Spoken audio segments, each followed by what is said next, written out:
Previously on Brotherhood Diaries. Rome is 3 times the size of Florence, so it made sense for us to introduce the horse in the city. As a player, you totally get to customize your own assassin. With this, the player will have some pretty kick-ass allies to help him fight the Borgia. The papal troops march across the countryside, conquering the cities of Italia one by one. Only Ezio Auditore da Firenze stands between the Templars and his brilliant, ruthless general, Cesare, and his ambition. Welcome to Assassin's Creed Brotherhood Diaries.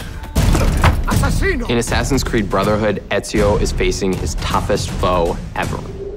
Cesare Borgia is the perfect nemesis. And basically, he can do whatever he pleases.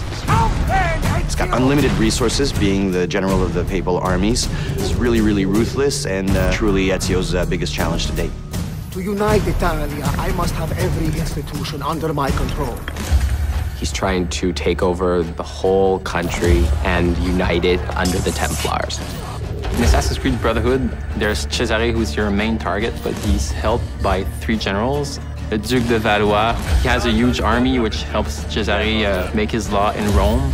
Juan Borgia, who is in charge of the money, so Cesare uses this money to wage his wars. And Micheletto, who is Cesare's personal assassin. So we dedicated 1 full sequence of gameplay to learn a little bit about their backstory, how their influence is corrupting Rome and everything. So you'll get to experience the constant build-up where in the final showdown, you get to track down your final prey and kill him. Well, it's a well-known fact that Leonardo da Vinci ends up working for Rodrigo Borgia. And one of the things that Rodrigo wants to do by taking over the world is build these fabulous war machines. And we created whole missions around them where you have to go find the plans, destroy them, get the machine. You actually get to use it and then destroy it so that the Borgias can't use these war machines in their fight. In AC2, we had what we call the secret locations. People really loved that, so we decided to bring them back in Assassin's Creed Brotherhood with a twist, of course. And once you find them, something interesting is going to happen.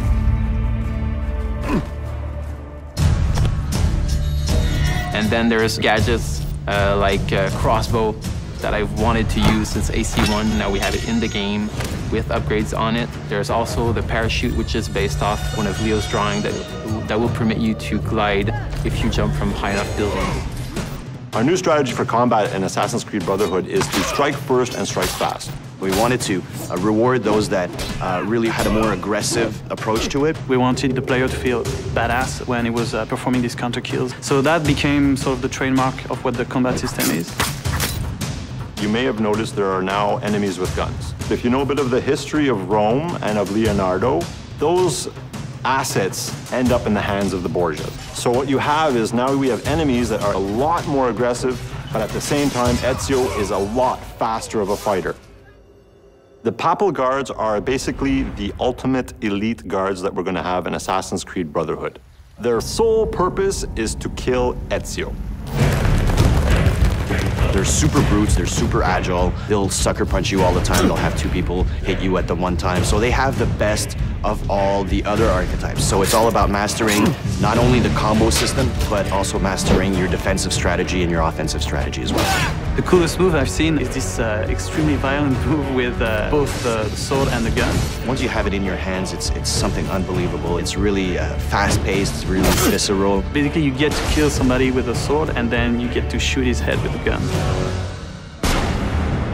That's pretty violent. Next on the Brotherhood Diaries. You're going to go to a harbor in Naples. You're going to experience an entire other country. You're going to get to go to Spain. Another really cool aspect of the multiplayer of Assassin's Creed Brotherhood is the fact that now that it's the person that you're chasing, it's a lot more unpredictable, and they're a lot smarter than any AI that you can ever make.